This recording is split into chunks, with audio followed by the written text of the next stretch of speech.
የነገስታትን ግርማ፣ ጦሩን፣ ሰይፉን፣ የፈላስፎችን መራቀቅ፣ የመናፍቃንን መደራጀት ሁሉ ያለፈችው ቤተክርስቲያን በትንሣኤው ኃይል ነው።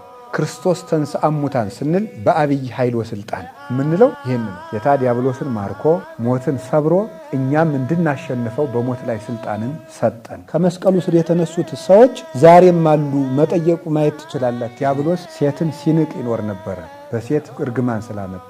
ጌታ ደግሞ ትንሣኤውን ለሴቶች በመግለጥ ባህሪያችን አከበረ። ጌታችን መድኃኒታችን ኢየሱስ ክርስቶስ እንደተናገረ ተነስተዋል።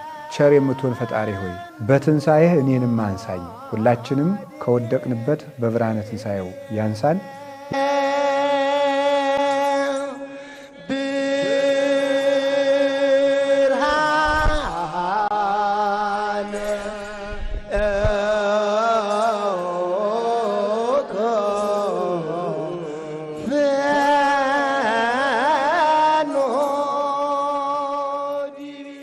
በስመ አብ ወወልድ ወመንፈስ ቅዱስ አሐዱ አምላክ። በስመ አብ ወወልድ ወመንፈስ ቅዱስ አሐዱ አምላክ። በስመ አብ ወወልድ ወመንፈስ ቅዱስ አሐዱ አምላክ አሜን። ቅድመ ዓለም የነበረ ይህንን ዓለም በካህሊነቱ በችሎታው የፈጠረ ይህንን ዓለም በቸርነቱ የሚመግብ ሥጋችንን ለብሶ ያዳነን ፈጣሪያችን ኢየሱስ ክርስቶስ በጎውን ነገር ሁሉ ለኛ ስላደረገልን ከባህሪ አባቱ ከአብ ከባህሪ ሕይወቱ ከመንፈስ ቅዱስ ጋር አንድ ለምትሆን መንግስቱ ክብር ምስጋና ይግባው። በሀገራችን በኢትዮጵያ በምድር ዳርቻ ሁሉ በመላው ዓለም ያላችሁ ኦርቶዶክሳውያን ጌታችን መድኃኒታችን ኢየሱስ ክርስቶስን አንድ አካል አንድ ባህሪ በማለት አብ ወልድ መንፈስ ቅዱስን አንድ አምላክ ብላችሁ በማመን የጸናችሁ የተዋሕዶ አንድነት ማህበርተኞች ሁላችሁ ክርስቶስ ተንሥአ እሙታን በአብይ ኃይል ወስልጣን አሰሮ ለሰይጣን አግዓዞ ለአዳም ሰላም እምይእዜሰ ኮነ ፍስሐ ወሰላም። ሁላችሁም የሰው ልጅ ለከበረበት የሰው ልጅ ባህሪ በሞት ላይ ለሰለጠነበት ወድቀን የነበርነው ለተነሳበት ሰው ከብሮ ለታየበት ዕለት ለብርሃነ ትንሣኤው ለጌታችን ለመድኃኒታችን ኢየሱስ ክርስቶስ ለትንሣኤው ብርሃን ዕለት እንኳን አደረሳችሁ። የትንሣኤውን ብርሃን በልቡናችን ሰሌዳ ያብራልን። እግዚአብሔር እንደወደደ እንደፈቀደ አሁን የምንገኘው በጉባኤ ቤታችን በርዕሰ ገዳማት ወአድባራት ጣና ቅዱስ ቂርቆስ የአባቶችና የእናቶች አንድነት ገዳም የአራቱ ጉባኤያተ መጻሕፍት ምስክር ትምህርት ቤት ውስጥ በጉባኤ ቤቱ ነው የምንገኘው። በጉባኤ ቤቱ መጻሕፍተ ብሉያት፣ መጻሕፍተ ሐዲሳት፣ መጻሕፍተ ሊቃውንት፣ መጻሕፍተ መነኮሳት ይሰጣሉ። የብሉይ ኪዳን መምህራን ብሉይ ኪዳንን፣ የአዲስ ኪዳን መምህራን አዲስ ኪዳንን፣ የሊቃውንት መምህራን መጻሕፍተ ሊቃውንትን፣ የመጽሐፈ መነኮሳት መምህራን መጻሕፍተ መነኮሳትን አጥንተው ተመርቀው ይወጣሉ ማለት ነው። በጉባኤ ቤቱ ውስጥ ተገኝተን ጉባኤያችን የመሰረተ አምላክ ስለተወለደልን በአንድነት ሊሰበስበን ከመላእክት ጉባኤ ሊጨምረን ስለተጠመቀልን ከጉባኤ ሊያውለን ስለጾመልን በጉባኤ ተገኝቶ ስላስተማረልን በጉባኤ ለኛ ብሎ ስለተሰቀለ በጉባኤም መላእክት፣ ሐዋርያት፣ እናቶቻችን እነ ማርያም መግደላዊት፣ እነ ዮሐና፣ እነ ማርያም ባውፍልያ፣ እነ ማርያም እንተ ቀሌዮጳ፣ እናታችን ቅድስት ድንግል ማርያም ሌሎችም በህብረት ባሉበት በትንሣኤ ዘጉባኤ ስለገለጠ የትንሣኤያችን በኩር የጉባኤያችን ራስ ክርስቶስ ስለተነሳልን የትንሣኤውን እንኳን አደረሳችሁ መልእክት በዚህ በጉባኤ ቤታችን ሆነን እንድንማማር እግዚአብሔር ስለፈቀደ ስሙ የተመሰገነ ይሁን። ሁላችሁም እንኳን አደረሳችሁ። ይህንን እያልን ለዕለቱ እንድንነጋገር የመረጥኩት ርዕስ እንደ እግዚአብሔር ፈቃድ ተንሥአ በከመ ይቤ በሚል ርዕስ ነው። የማቴዎስ ወንጌል ምዕራፍ 28 ከቁጥር 6 ላይ የምናገኘው ኃይለ ቃል ነው። ተንሥአ በከመ ይቤ እንደተናገረ ተነስቷል ይላል። እንደተናገረ ተነስቷል። ቃሉን የጻፈልን ቅዱስ ማቴዎስ ነው። ይህንን የተናገረው መልአኩ ነው። ጌታችን መድኃኒታችን ኢየሱስ ክርስቶስ መከራውን ለኛ ብሎ ታግሶ ከተቀበለ በኋላ ከቀኑ በ6 ሰዓት ተሰቅሎ 7ቱን ተአምራት አድርጎ መንግስቱን ገልጦ ሊቀ ካህናት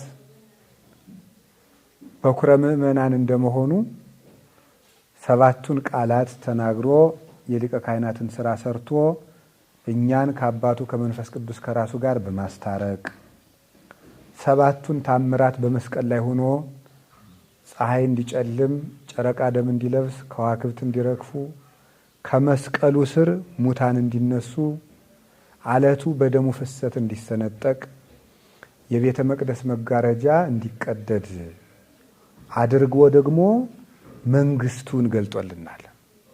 በ7ቱ ቃላት ሊቀ ካህናትነቱን፣ ሰው ሆኖ ለኛ መሞቱን፣ በ7ቱ ታምራት ደግሞ መንግስቱን፣ ጌትነቱን፣ እግዚአ ዓለማት መሆኑን፣ በፍጥረት እጅ እየተሰቀለ ነገር ግን ፈጣሪ መሆኑን፣ ፍጥረታትን በሞት ሆኖ እየገዛ በሕማም ሆኖ እየገዛ ሞቶ ሳለ ሕያው ተሰቅለ በድካም ወሐይወ በኃይል እግዚአብሔር ይላል ቅዱስ ቄርሎስ። በሰው ድካም ተሰቀለ፣ በእግዚአብሔርነቱ ኃይል ደግሞ ሕያው ነው።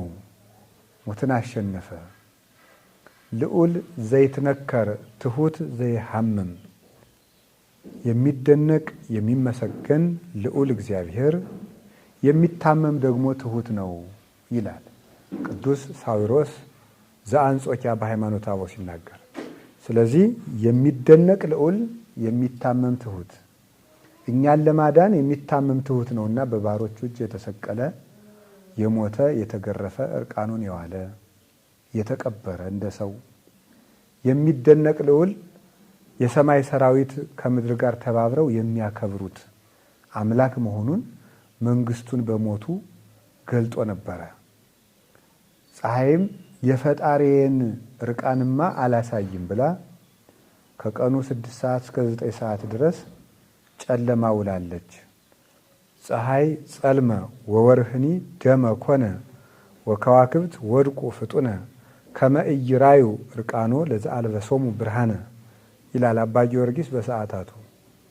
ፀሐይ ጨለመ፣ ከዋክብት ረገፉ፣ ብርሃናቸውን ነሱ፣ ጨረቃም ደም ለበሰች። ስለምንድን ነው ይህ ሁሉ የሆነው? ብርሃን ያለበሳቸውን የፈጣሪያቸውን እርቃን እንዳያዩ ነው ብሎ በሰውኛ ዘይቤ አድርጎ ፍጡራንን ለፈጣሪያቸው ሞት ማዘናቸውን ገልጦ አባ ጊዮርጊስ ይናገራል። ሰው መሆኑን ሲገልጡልን ከ3 ሰዓት እስከ 9 ሰዓት ጨለሙ። ሰው ከሞተ በኋላ ደግሞ አያፍርምና 9 ሰዓት ነፍሱ ከስጋው ስትለይ 9 ሰዓት አበሩ። በዚያውም ዘንድ ፀሐይን ሰቅለዋልና አይሁድን በድንቁርና መራቸው። የሰቀሉት የጽድቅ ፀሐይ ነው፣ እውነተኛውን ፀሐይ ነው። ስለዚህ በድንቁርና እንዲሄዱ አዳረጋቸው። እስኪ የፀሐይ ጌታው ማን ነው? የጨረቃ ጌታ ማን ነው? የከዋክብት ጌታ ማን ነው? እግዚአብሔር ነው። መቅደሱን የሰራላችሁ ማን ነው? በመቅደሱም እንዳትመኩ መቅደሱም የኔ ነው ብሎ የመቅደሱን መጋረጃ በመቅደድ አንድነታችሁን እለየዋለሁ፣ ክብራችሁን አጠፋዋለሁ፣ መቅደሱም ቢሆን የኔ ነው ያከብረኛል ብሎ የቤተ መቅደስ መጋረጃ በመቅደድ የቆማችሁበት ምድር የኔ ነው በማለት ደሙ ጥብ ሲልበት አለቱ እንዲሰነጠቅ በማድረግ መቃብራትን ከፍቶ ሙታንን በማስነሳት አምላኪ ቅዱስ ኤፍሬም እንደው የሚለው አምላኬ አምላኬ ለምን ተውከኝ ብሎ በተናገረው ቃል ሙታንን ከመስቀሉ ስር ቀሰቀሳቸው ይላል። ስለዚህ ሙታን ከመስቀሉ ስር እንዲነሱ አደረጋቸው። ይህንን አድርጎ መንግስቱን ገለጠ። 9 ሰዓት በሆነ ጊዜ ነፍሱ ከስጋው ተለይታ በአካለ ነፍስ ወደ ሲኦል ሄደ። ነፍሳትንም ከሲኦል አወጣቸው። 11 ሰዓት በሆነ ጊዜ ዮሴፍና ኒቆዲሞስ ደግ ሰው ጻድቅ ሰው የነበረው ዮሴፍ ኒቆዲሞስ ስጋውን ለምነው በንጹህ በፍታ ገንዘው በአዲስ መቃብር ቀብረውታል። ቀድሞም በሕፃንነቱ ያገለገለው ዮሴፍ የሚባል ሕፃን ነበር። ያም ሰው ጻድቅ ነበር ይላል ማቴዎስ፣ ቅዱስ ማቴዎስ እንደጻፈው። የገነዘው ዮሴፍም ጻድቅ ነበር ይላል ወንጌል ሲናገር። በጻድቅ ያደገው ጌታ በጻድቅ እጅ ተገነዘ። የእሱን ስጋ ሊዳስሱ የሚገባቸው ካህናት ንጹሐን መሆን ይገባቸዋል ብሎ ለምስጢረ ክህነት አርአያ ለመሆን በንጹሐን እጅ ተገነዘ በደቀ መዛሙርቱ። ከዚህ በኋላ በአዲስ መቃብር ተቀበረ። ታላቅ ደንጊያ ገጠሙበት። ያን ድንጋይ ለ3 ለ4 ለ5 6 ለ10 ሰው የሚነሳ አይደለም። ከበው ትልቅ ድንጋይ ገጥመውታል። በዘመኑ በሚታወቅ የአይሁድ ማህተም ታትሞበታል። ከሮማውያን ጭፍሮች ተካሰው ጠባቂዎችን ዘበኞቹን አኑረውበታል። መንፈቀ ሌሊት በሆነ ጊዜ ጌታችን ኢየሱስ ክርስቶስ ሞትን ድል አድርጎ ነፍሱን ከስጋው አዋህዶ ተነስቷል። 33 ዓመት በዚህ ዓለም እንደቆየ 33 ሰዓታትን ደግሞ ከነፍሳት ጋር በገነት ቆይቶ ስጋውን አዋህዶ በእርግጥ ተነሳ። ከተነሳም በኋላ ሴቶቹ ሽቱ ይዘው በሌሊት ቀደም ብለው ወደ መቃብሩ ሄዱ። እዚያም በሄዱ ጊዜ መልአኩ አገኛቸው። ሲሄዱ ድንጋዩን ማን ያንከባልልልናል እያሉ ነበር የሄዱ። ሲሄዱ መልአኩ ድንጋዩን አንከባሎ ተቀምጦ አገኛቸው። ፈሩ። እናንተ አትፍሩ፣ ክርስቶስን ትፈልጋላችሁና እሱ በዚህ የለም እንደተናገረ ተነስተዋል አላቸው። በኋላም ጌታችን ኢየሱስ ክርስቶስ ራሱ ለሴቶችም ለሐዋርያትም ለሌሎችም ለ500 ባልንጀሮች ተገለጠ። 40 ቀንም ከደቀ መዛሙርቱ ጋር ቆየ። የሕይወታችን ራስ ክርስቶስ ሞትን አሳፈረ እንጂ እሱ ሙቶ ቀርቶ አላፈረም አላሳፈረንም። የሞትን ራስ ሰብሮ ተነሳ። በዚህም ሕይወታችን ተመሰረተ። እኛም የትንሣኤ ልጆች ለመሆን በቃን። ባለ ተስፋዎችም የመንግሥተ ሰማያት ባለ ርስቶች ሆን። ኢኮንክሙ ነግደው ፈላሴ፣ ስደተኞች መጻተኞች አይደላችሁም አለ ቅዱስ ጳውሎስ። አላ ሰብአ ሀገሪቶሙ ለቅዱሳን አንትሙ፣ እናንተ የቅዱሳን የአብርሃም የይስሐቅ ርስት ወራሾች ባለ ሀገሮች የመንግሥተ ሰማያት ተስፈኞች ናቸው እንጂ መጻተኞች ስደተኞች አይደላችሁም ማለት። ጌታ ተነስቶ ሕማማችን እንዲያበቃ ፈርሶ መቅረት እንዲቀርልን የሰው ባህሪ በትንሣኤ እንዲከብር የዘላለም ሕይወት እንዲመሰረት የገነት በር እንዲከፈት አደረገ። ሰውን አከበረ። ትንሣኤ የሰው ልጅ የማንነቱ ትርጉም ነው። ጌታ ባይነሳ ሰው መሆኑ ትርጉም የለሽ በሆነ ነበረ። ጌታ ስለተነሳ የሰው ልጅ ከበረ። የሰው ባህሪ በሞት ላይ ሰለጠነ። የተማረከን አውሬ አስረው መርዙን አስተፍተው ታናሽ ሕፃን ልጅ እንዲጎትተው እንደሚያስረክብ አርበኛ ጌታ ዲያብሎስን ማርኮ ሞትን ሰብሮ ሞትን እሱ ገዝቶ እኛ እንድንገዛው እኛም እንድናሸንፈው በሞት ላይ ስልጣንን ሰጠን፣ አሰለጠንን፣ ኃይል አስታጠቀን፣ ሞትን እንዳንፈራው አደረገን። የትንሣኤውን ብርሃን በልጅነት ሰጥቶ በጥምቀት አክብሮ ሰውነታችን በጸጋ አሰልጥኖ በሀብተ መንፈስ ቅዱስ ሸልሞ ሞትን የሚያሳፍር አጋንንትን የሚረታቸው እንዲሆን ለኛም ሰውነት ኃይልን ሰጠ ጌታ። ይህን ያገኘንበት ዕለት ስለሆነ ሁላችሁም ክርስቶስ ተንሥአ እሙታን እንኳን ደስ ያላችሁ፣ መድኃኔዓለም እንኳን ብርሃኑን ገለጠልን እላለሁ። ርዕሱን ወደ ማብራራት ሲሄድ እንደተናገረ ተነሳ ብሏቸዋል። እነዚህ ሴቶች ትንሣኤውን ለሴቶች የገለጠበት ምክንያት አለ። መጀመሪያ ሞት የመጣ በሴት ምክንያት ስለነበረ ትንሣኤውን ደግሞ ለሴቶቹ ገለጠ። ባህሪያችን አከበረ። ዲያብሎስ ሴትን ሲንቅ ይኖር ነበረ በሴት እርግማን ስላመጣ። ጌታ ደግሞ ትንሣኤውን ለሴቶች በመንገር በመግለጥ የጠፋውን እንደመለሰ፣ የተዋረደውን እንዳከበረ፣ የሞት ምክንያት የሆነውን የሕይወት ምክንያት እንዳደረገ፣ የሴቶችን ባህሪ እንዳከበረና እንደባረከ ጌታ ገለጠ። ዲያብሎስን ናቀው። እሱ ባዋረዳት ሴት ሕይወትን በማምጣት በመወለድ ዲያብሎስን አሳፈረው። ከሴት ልጅ ተስፋ ይወለዳል ብሎ ሰይጣን አስቦ አያውቅም። ግን ጌታ ከሴቲቱ ከድንግል ማርያም በመወለድ በሴት ጆሮ የመጣውን ሞት በሴት ጆሮ ብስራት በማሰማት ሕይወት በእሷ ማህፀን በማደር በኋላም ተነስቶ ደግሞ ለሴቶቹ ትንሣኤውን በመግለጥ የሰውን ልጅ ባህሪ አከበረ። ከሴት የተወለደ ሁሉ ለሞት ተሽጦ ነበረ።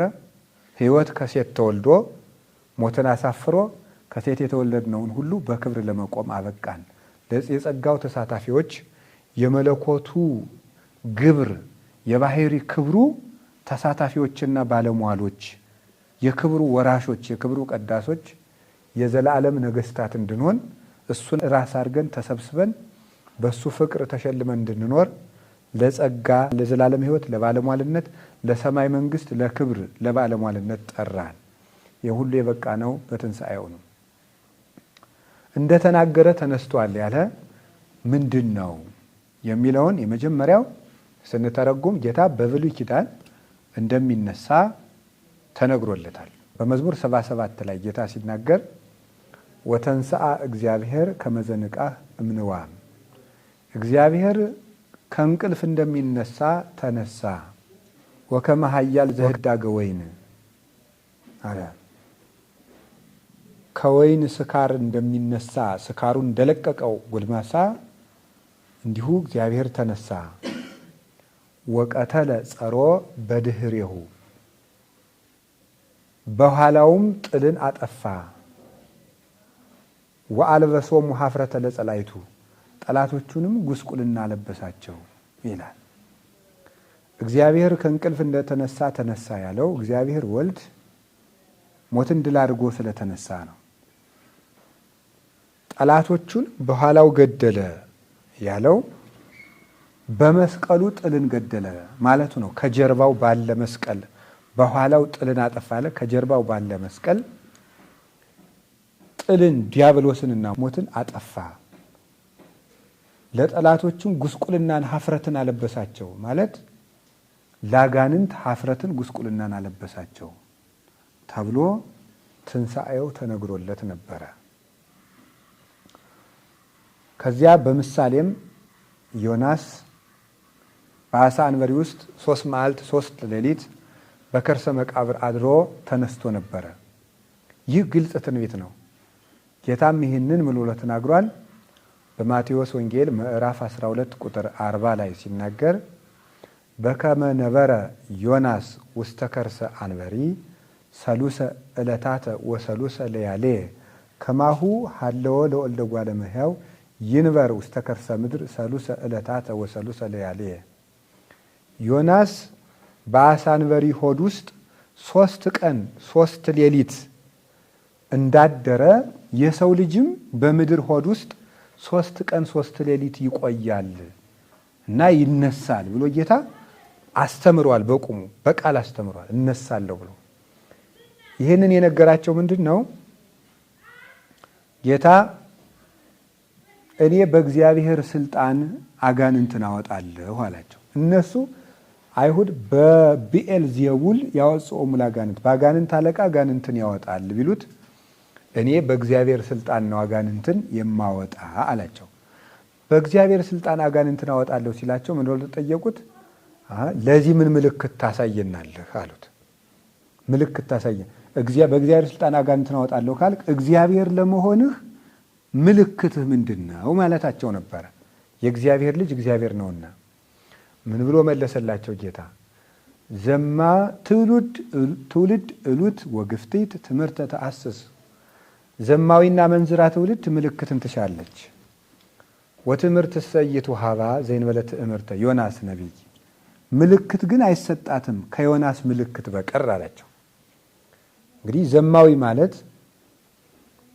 በሚስቱ በባሉ ጸንቶ የማይኖር ወንድ፣ ሴት በሚስቱ የማይጸና ወንድ፣ በባሏ የማትጸና ሴት ዘማዊ ይባላል። ነገሩ አንድ ሆኖ ሳለ ሴት ወንድ የምትለውጥ፣ ነገሩ አንድ ሆኖ ሳለ ሴት የምትለውጥ ማለት ነው።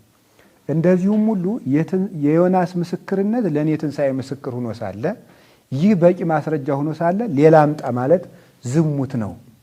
የዮናስ በአሳ አንበሪ ውስጥ መኖር ለእኔ ትንሣኤ ምስክር ነው። ሌላ ምልክት አልሰጥም። ሌላ መለወጥ ዝሙት ነው። ይህ በቃችሁ፣ ይህ ምስክሬ ነው አላቸው። የማቴዎስ ወንጌል ምዕራፍ 12 ቁጥር 40 ላይ ጌታም ይህንን ምስክር አድርጎ በሶስተኛው ቀን በመነሳት እንደተናገረ ተነሳ። 3 ቀን ነው የምቆይ እንዳለ 3 ቀን ቆይቶ ተነሳ አላቸው። እንደተናገረ ተነሳ ያለበት አንዱ ይሄ ነው። ሁለተኛ በዮሐንስ ወንጌል ምዕራፍ 2 ቁጥር 19 ላይ በቃል እንዲህ ብሎ አስተምሯል። አሁንም ጌታ በቤተ መቅደስ ተገኝቶ ቤተ መቅደሱን መነገጃ አድርገውት ስለነበረ በጅራፍ እየገረፈ ሲያስወጣ ይህን ለማድረግህ ምን ምልክት አለህ አሉት።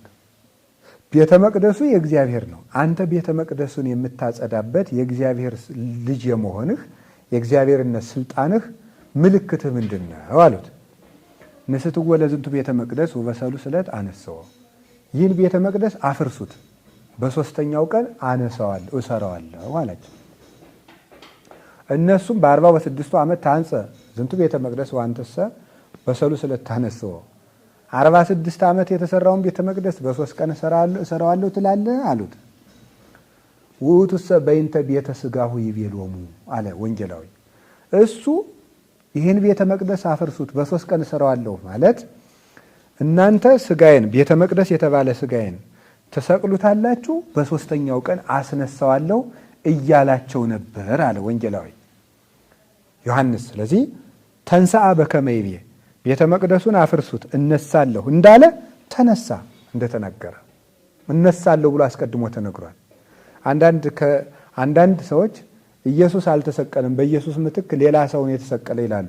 እሱ እኮ እሰቀላለሁ እሞታለሁ ብሎ ቀድሞ ተናግሯል። እሞታለሁ እንዳለ ሙቷል፣ እነሳለሁ እንዳለም ተነስቷል፣ ቀድሞ ተናግሯል። የማቴዎስ ወንጌል ምዕራፍ 16 ላይም እንዲህ ብሏቸዋል። አሁን አርግ ኢየሩሳሌም እንወጣለን ወይ ይዝዎ ለጓለ እመሕያው፣ የሰው ልጅንም ይይዙታል ወይ ሰቅልዎ ይሰቅሉታል፣ ወአመሳለስት ዕለት ይትነሣ፣ በ3ኛው ቀን ይነሳል ብሎ ነግሯቸዋል። እንዲህ ብሎ እንደተናገረ አላስቀረም ቃሉን። ተነሳ፣ እነሳለሁ ብሎ እንዳስተማረ ተነሳ። ይህ በትምህርት ያስተማረው ነው። በትምህርት ያስተማረው ነው። ሌላስ በትምህርት ብሎ አስተምሯል። አነ ውእቱ ትንሣኤ ወሕይወት ዘየአምን ብየ እመኒ ሞተ ይሐዩ። እኔ ትንሣኤ ነኝ፣ እኔ ሕይወት ነኝ፣ በእኔ የሚያምን ሰው ቢሞት እንኳን ይነሳል አለ ዮሐንስ ወንጌል ምዕራፍ 11 ቁጥር 25 ላይ እኔ ትንሣኤና ሕይወት ነኝ፣ በእኔ የሚያምን ሰው ቢሞት እንኳ ይነሳል አለ። ክርስቶስ ሕይወት ነው። ሕይወትንም ሲሰጣቸው አይተናል። ሕይወት ስለሆነ የሐዋርያት ሥራ ምዕራፍ 2 ላይ እንደነገረን ቅዱስ ጴጥሮስ እይክል እሕዞቶ ሞት እሱን ይዞ ማስቀረት አልተቻለውም። ለምን? ክርስቶስ ለምንድን ነው የተነሳ? ሞት ሊይዘው ስለማይችል። ሞት ይይዘው ያልቻለ ለምንድን ነው? ሕይወት ስለሆነ። ሕይወት ነኝ ብሎ እንዳስተማረ ተነሳ። ተንሥአ በከመ ይቤ እንደተናገረ ተነሳ። መልአኩ ለሴቶቹ እንደተናገረ ተነሳ ያላቸው ይሄን ነበረ። የዮናስ ምሳሌ ነው ብሎ እንዳስተማረ ተነሳ። ቤተ መቅደሱን አፍርሱትና እሰራዋለሁ እንዳለ ሙቼ እነሳለሁ ማለቱ ነበር፣ ተነሳ። ኢየሩሳሌም እንወጣለን ይገሉኛል እነሳለሁ እንዳለ ተነሳ። ትንሣኤ ነኝ እንዳለ ተነሳ። ሕይወት ነኝ እንዳለ ተነሳ። በተግባርም ያስተማረው ትምህርት ትንሣኤ እንደሆነ ነበረ። በተግባርም በምሳሌም በትንቢትም በተግባርም በተግባር ምን ብሎ አስተምሮናል ጌታ? ቅዱስ ቄርሎስ ተረፈ ቄርሎስ ምዕራፍ 3 ላይ ቁጥር 6 ላይ ሲናገር እስመ ሰማዕተ ቃላቲሁ ምግባሩ ይላል። የትምህርቱ ምስክር ስራው ነው ይላል። የጌታ የትምህርቱ ምስክር ስራው ነው። ለተናገረው ትምህርት ስራው ምስክር ነው። እሱ ምን ብሎ ነበረ? ወይቤ አነ ፍኖት አለ፣ እኔ መንገድ ነኝ አለ። ዮሐንስ ወንጌል ምዕራፍ 14 ቁጥር 6 እኔ መንገድ ነኝ አለ። ለዝንቱ ቃል ኮኖ ሰማዕተ ሃንካስ አህዮ እንዘ ይሐውር በፍኖት። እኔ መንገድ ነኝ ለማለቱ አንካሳው በእግሩ በመሮጥ ክርስቶስ የሕይወት መንገድ መሆኑን መሰከረለት ይላል። ተፈውሶ አንካሳው በቃሉ ድኖ በእግሩ በመሮጡ ክርስቶስ የሕይወት መንገድ መሆኑን መሰከረለት። ወይቤ አነ ትንሣኤ ወሕይወት፣ እኔ ትንሣኤና ሕይወት ነኝ ብሎ ተናግሮ ነበረ። ለዝንቱ ቃል ኮኖ ሰማዕተ አልዓዛር ተንሥኦ እምነ ሙታን፣ ሕይወት ለመሆኑ አልዓዛር ከሙታን ተነስቶ መሰከረለት። ወይቤ አነ በትር፣ እኔ በትር ነኝ አለ። ሐረገ ወይን ያለውን የሐረገ ወይን ነኝ አለ። አንድም ሄኖክ እሱን በትር እንደሆነ ተናግሮለታል። በመጽሐፈ ኪዳንም በትር ዘዘበጦ ለሰይጣን ብሎ መስክሮለታል። እሱም እኔ የወይን ግንድ ነኝ ባለው በትር የሚለው ከዚህ ይገኛል ይወጣል። በትር ነኝ አለ ይላል። ለዝንቱ ቃል ኮንዎ አጋንን ተዘቢጦሙ ወይቤሉ ኦ ክርስቶስ ወልደ እግዚአብሔር ምንት ብነ ምስሌከ እንዘ ታመነድበነ ዘይንበለ ዘመኑ። የእግዚአብሔር ልጅ ክርስቶስ ወይ ካንተ ጋር ምን አለን ጊዜያችን ሳይደርስ ልታጠፋን መጣህን ብለው በትር መሆኑን የሕይወት ዛፍ መሆኑን አጋንንት መሰከሩለት። ስለዚህ እስመ ሰማዕተ ቃላቲሁ ምግባሩ ወይቤ አነ ውእቱ ህብስተ ሕይወት ዘወረደም ሰማይ፣ እኔ ከሰማይ የወረደ የሕይወት እንጀራ ነኝ ብሎ ነበር። ለዝንቱ ቃል ኮንወ ሰብ ጸጊቦሙ እምሃምስቱ ህብስት፣ የሕይወት እንጀራ ለመሆኑ ከ5 እንጀራ ከ2 ዓሣ 5000 ሰዎች ጠግበው መሰከሩለት። ስለዚህ ጌታችን ኢየሱስ ክርስቶስ በተግባሩ የሚመሰክር ጌታ ነውና ትንሣኤ መሆኑን በቃሉ እንዳስረዳን፣ በተግባር እንዳስተማረን፣ በትንቢት እንዳስተነበየ፣ በምሳሌ እንዳስመሰለ፣ በቃሉ ሙት እንዳስነሳ፣ በቃልም በተግባርም እንደተናገረ ተነሳ። እሱ ሕይወት ነውና ብሎ ነግሮናል። ክርስቶስ ሕይወት መሆኑ መስክሮ ነበር። ተነሳ። ተነስቶም ለሴቶቹ ታየ፣ ለሐዋርያት ተገለጠ። በኋላስ መነሳቱን በምን አረጋገጠ? ከደቀ መዛሙርቱ ጋር 40 ቀን አብሮ በመኖር ዕለቱን ተነስቶ አድርጎ ቢሆን አልተነሳም ውሸት ነው ይባል ነበረ። ለስም አጠራሩ ክብር ምስጋና ይግባውና ትንሣኤው እውነት መሆኑን ለማስረዳት ከደቀ መዛሙርቱ ጋር 40 ቀን አብሯቸው ቆየ፣ ታያቸው። የዮሐንስ ወንጌል ምዕራፍ 21 ላይ እንደምናነበው በጥብርያዶስ ባህር ላይ ተገልጦ አሳ አብሯቸው በላ። በዮሐንስ ወንጌል ምዕራፍ 20 ላይ እንደምናነበው በተዘጋ ቤት ገብቶ ትንሣኤውን ገለጠ። የእናቱ ድንግልና ሳይጣስ ተጸንሶ ሳይለወጥ ለመወለዱ፣ በተዘጋ ማኅፀን ለመወለዱ በታተመ ማህፀን ለመወለዱ በተዘጋ መቃብር ሳይከፍት ተነሳ። በተዘጋ መቃብር ሳይከፍት ለመወለዱ በተዘጋ ቤት ሳይከፍት ገብቶ ለደቀ መዛሙርቱ ሰላምን ሰጣቸው። ትንሣኤውን ለሐዋርያት ገለጠ።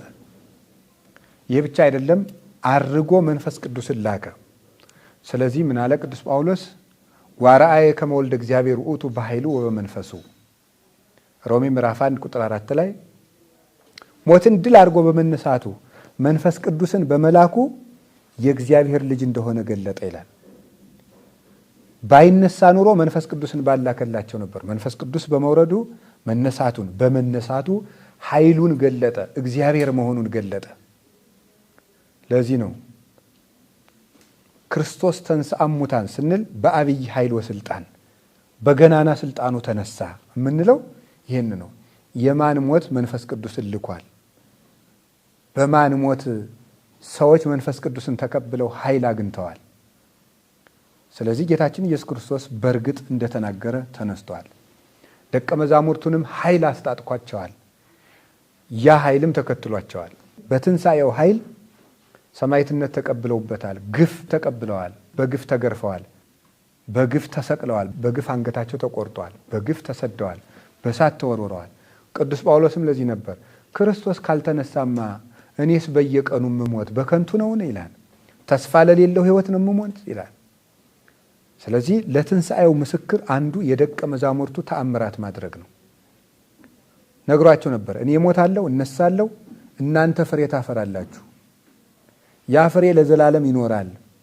መጀመሪያ ዮሐንስ ወንጌል ምዕራፍ 12 ላይ እመዬ ወድቀት እጠተ ሰርናይዲ በምድር ባይታት ነበር፣ ስንዴ ቅንጣት ጭቃ ላይ ካልወደቀች ብቻዋን ትኖራለች ብሏቸው ነበረ። እኔ ካልሞት እናንተ ሕይወት አይኖራችሁም አለ። ከወደቀች ብዙ ፍሬ ታፈራለች አለ። እሱ ሞተና ደቀ መዛሙርቱ አፈሩ። ዮሐንስ 15 ላይ ደግሞ ወእሬሰክሙ ከመ ትሁሩ ወፍሬ ትፍሬ ወውቱ ፍሬክሙ ይነብል ለዓለም፣ እንድትሄዱ ፍሬ እንድታፈሩ አድርጋችኋለሁ፣ ያ ፍሬያችሁ ለዘላለም ይኖራል አላቸው። ለዘላለም ይኖራል። የፍጡር ደቀ መዝሙር የዘላለም ፍሬ ማፍራት አይችልም። ክርስቶስ ግን ሕያው አምላክ ስለሆነ በትንሣኤው ኃይል ሰጥቶ በዚህ ኃይል ደግሞ ደቀ መዛሙርት አፈሩ። 12 የገሊላ ተራ ገበሬ የነበሩ ሰዎችና አሳ አጥማጆች የግሪክ ፈላስፎችንና የአቴና ፈላስፎችን በነገር የሚራቀቁትን የነገስታትን ልብ በምን ኃይል አሸነፉ ይባላል? በትንሣኤው ኃይል ነው ያሸነፉት። ቅዱስ ጳውሎስም ፊልጵስዩስ ምዕራፍ 3 ቁጥር 11 ላይ ሲናገር የትንሣኤውን ኃይል አውቅ ዘንድ ጌታዬን ቢቻለኝስ በሞቱ ልመስለው እወዳለሁ ብሏል። ስለዚህ የትንሣኤው ኃይል ቤተ ክርስቲያንን ኃይል ሰጣት።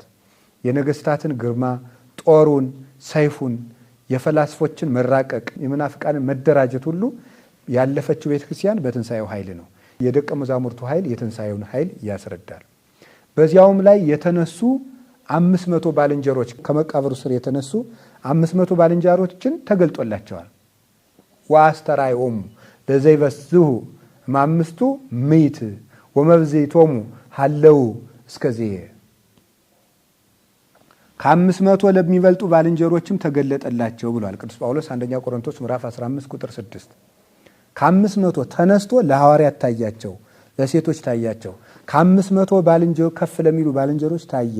ከነዚያም አንዳንዶቹ እስከ ዛሬ ድረስ በሕይወት አሉ ይላል ቅዱስ ጳውሎስ። የጌታን ትንሣኤ ሲናገር ከመስቀሉ ስር የተነሱት ሰዎች ዛሬም አሉ፣ መጠየቁ ማየት ትችላላችሁ ብሎ ነው።